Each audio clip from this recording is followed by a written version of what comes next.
Well, it was a long, long time ago, folks, and dinosaurs ruled the planet. Yeah, we're going to be talking about my time in high school. Oh my god.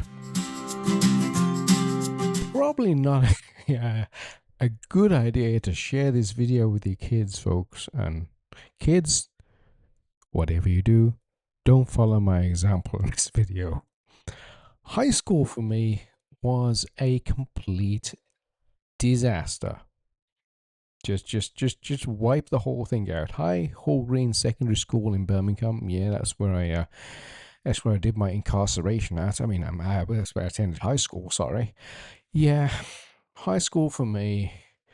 Despite everything I've achieved since high school, becoming an engineer for NASA, and all the other wonderful stuff that's happened after high school, the run up to high school, attending high school or secondary school as they call it in England, was a complete flunked out mess. I didn't do too well in the high school entrance exam. I know that. When I was in junior school, I think it was junior school, whatever they call it, they did this high school entrance exam, and I remember doing this, writing writing apple and banana and all that stuff on a piece of paper. I don't think I did too well because I was put in the lowest form. They basically grade the kids by form.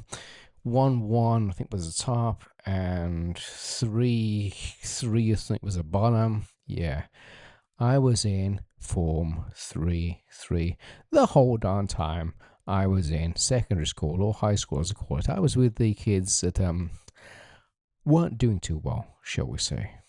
Now, I have to be fair because I'm sure there's some classmates watching this video that actually some of us, through some God-given miracle, myself included, did actually do pretty good from that class. But it was really, I'm going to be honest with you. I'm going to be honest about the education system back then. The lower forms, we call them classes or forms, were the dumping ground. They just dumped the kids in there. They didn't know how to deal with or what to deal with. And they had this preconceived idea with everybody in the form that you were going to take some low menial job, maybe, working in a factory, knocking out parts, working on one of the car factories, or waiting tables, or emptying trash cans. That was your position in life. You were never going to run a company. You were never going to work for NASA. You were never going to do all these great things. You were never going to fly planes. No, no, no. You were at the bottom. Like 1 1 and 1A, the top forms, those guys were the guys that were going to become the doctors and go off to college and go off to university and all the other great stuff. And we were the expendables. We were the rejects. We were the ones nobody cared about and really wanted. A few teachers did take a shine to me, and a few teachers did give me hope. I say those few teachers actually stood out, and I still remember them to this day. But for the most part, I was in the lowest class, and I was stuck in this dumping ground of kids that really didn't know why they were in high school and really didn't know what the heck they were doing. For me, on a personal level, I thought high school was pointless. Absolutely, gosh darn, without using coarse language on YouTube, pointless. Because it focused so much back then on subjects that I basically sucked at. Yeah, I suck at some subjects. I suck at English. I still suck at English today. Ask my computer about it. My computer's always correcting my sentences and everything else, and my emails are sometimes just ramshackled messes. I'm terrible at writing. I'm terrible at English. Yeah, English should be my second language, even though it's my first language. My wife's better at English and she's Filipino. Yeah, and it focused on math as well.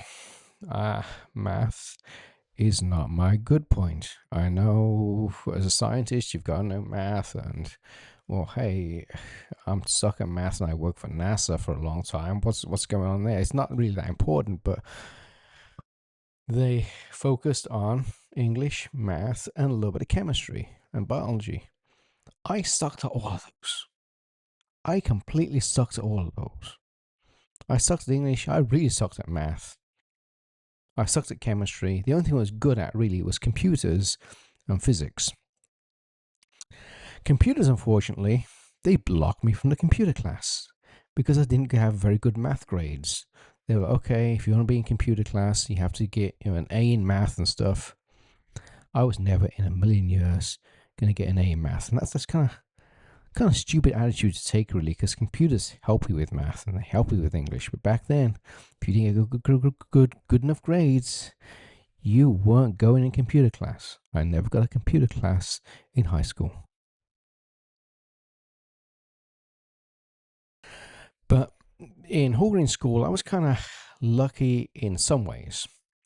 So IBM kind of cooked up this deal with Hall Green School to get these PS2 computers, one of the early PCs, into all the classrooms in Hall Green School. I think they were trying to compete with Apple, really. Apple for a long time did this whole thing about, get computers in schools because you can get kids hooked on your particular brand of computers, and then they're going to go out and buy your computer for the workplace once it becomes successful and everything. So IBM tried to copy that sometime in the 90s, and we had these IBM PS2s scattered around the room. I would try and get some time on a PC whenever I could, and that was kind of my introduction to computers. And I would, reverse engineer things and print things out. I remember one time in English class, I started to print out a program, a dot matrix printer, all like several thousand lines of it, and I actually ended up a spool of paper coming out of the window, a second story window, all the way down the side of the school because I was printing this stupid program out. I'm not really sure what the program was or why I was printing out, or even why the English teacher in English class was letting me print out code, but I did it. I don't know. It was a learning experience, shall we say, because I was always fascinated in physics and computers. So, the only thing I left high school with was a B in physics, and then the rest was like D's and E's and F's and everything else under the sun, really. I got a B in physics, and that was it. Everything else I flunked out of. And I got into college. How the heck did I get into college? I'd skipped out of gym class. Mr. Huntington, I'll share another story about him later in this video. Mr. Huntington said, yeah, you can skip out gym class. So me and the smart kids skipped out gym class, and all the smart kids were holding around his PS2, just messing around and seeing where Mr. Huntington had saved his game and everything, and reverse engineering stuff. And they were all talking about what college they applied to. So I was like, yeah, I don't know what I'm doing in 2 weeks. It's 2 weeks to the end of school. I'm going to apply to college. Let's see what happened. So this memory has stayed with me for so long. I walk into the guidance counselor's office, and we'll jokingly call this person a guidance counselor, and whether she was trying to help me through his statement, I really don't know. I walked in there, and the scene from a Wild West movie where the bad guy walks in and everybody freezes and looks at the bad guy. Yeah, it was like I was the bad guy. I walked in there, it's like, I'd like a college application, please. And the room froze. There were probably 10 people in the room doing this and that. Complete silence. Everybody stared at me. Oh my God. The dropout from 3-3, the lowest class, the worst kid educationally in the whole school, is asking for a gosh darn college application. And the guidance counselor turned around and she said, fine, fill out this form. I will submit your application, but I am not going to write anything good on it. 10% of kids in this school go to college. You are not in this 10%. You are not in that 10%. I am not going to write anything good at all on your college application. I just smiled and said, okay, and picked up the form. I don't know if she said those words to help me or hurt me, but I do know I carry those gosh darn words into like every test, every exam, every certification, every job interview. That was my fuel. That was my energy. I don't even remember the name of the person, but I was going to show her. I was going to show her, hey, you know what? This kid you didn't want to approve the application for has now got, 2 degrees. He's now working for NASA. He's now doing all this wonderful stuff in his life. He's now started businesses. He's done all these great things. I'm going to show you. I'm going to show you through what I do, not for what you think of me. I'm going to show you through what I do in my life and the way I live my life from that point forward. I still haven't forgot those words. I still carry them with me. Every time I face a challenge, I carry them with me. I thank her. I thank her because she gave me fuel. I don't know if she's alive or dead. I can't remember who her name is. She was pretty insignificant. But the words she said had the most significant impact in my life. That gave me the fuel. That gave me the boost to say, you know what? I'm going to prove you gosh darn wrong. I'm going to keep proving you wrong for the next 50, 60, 70, 80 years I'm on this planet. Amen. But of course, in high school, I did hang out with kind of a indifferent and sometimes bad crowd from time to time. So one hot summer day, there's three of us. I think it was me, Andy Webb, and Richard, Mr. Moth, and oh god. Well, we're all sitting around. Sorry guys, I mentioned names in this video. We're all sitting around waiting for the bus to come. General school activity in England. At least that time, you didn't have a school bus. You waited for the public bus to come, and you're crammed on the public bus and paid your 25 pence or whatever it was and got to your destination. So we're all sitting there waiting for the bus, and it's hot summer's day. Mr. Moss, in his great genius, decides he wants to throw rocks at cars while we're sitting at the bus stop. Probably not the wisest decision in the world, but we're not talking about a Mensa candidate here. This guy was the bottom of our class. This kid was bad news, but we hung out with him because he's kind of funny at times. But yeah, it was bad news. So, yeah, Mr. Genius starts lobbing rocks at cars. He's throwing rocks at all the cars that are going past. He's about as accurate as an Iranian missile, and he misses most of these cars. The only gosh darn car he hits, Mr. Huntington, the gym teacher. Yeah. So he's got bam, straight, direct hit on the front of the car.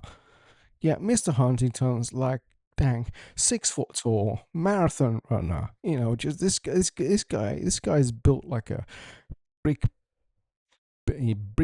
poop house, basically. Man, he's tall, big guy. He parks his car. He takes off running. Richard's taking off running as well. He just grabs Richard by the back of the neck after like 2 steps back. Yeah, come here, boy. Me and Andy Webb at that time were just inspecting the front of the car, and we just couldn't stop laughing about the whole stupidity of the situation. I guess the moral of that high school story is, if you're going to throw rocks at cars, be very careful about whose car you hit, because the high school gym teacher was probably not the best target in the world, shall we say, or even better. Don't throw rocks at cars, because you don't know who's in them. But the strange thing is, after high school, my grades, when I got to Cadbury Sixth Form College in Bournville, hi Cadbury, my grades went up to the sky. Because when you get to college like that, it's about personal responsibility.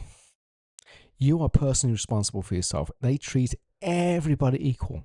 Everybody's equal there. There's no forms, there's no grades, there's no you're better than me and I'm better than you. No. It's a level playing field. If you put in late nights, and I put in lots of late nights when I was in college, you're going to be successful. If you keep trying when you're in college, you are going to be successful. It's not like, high school where, you're the dumb kid, you're not going to be successful. No, everybody's even there.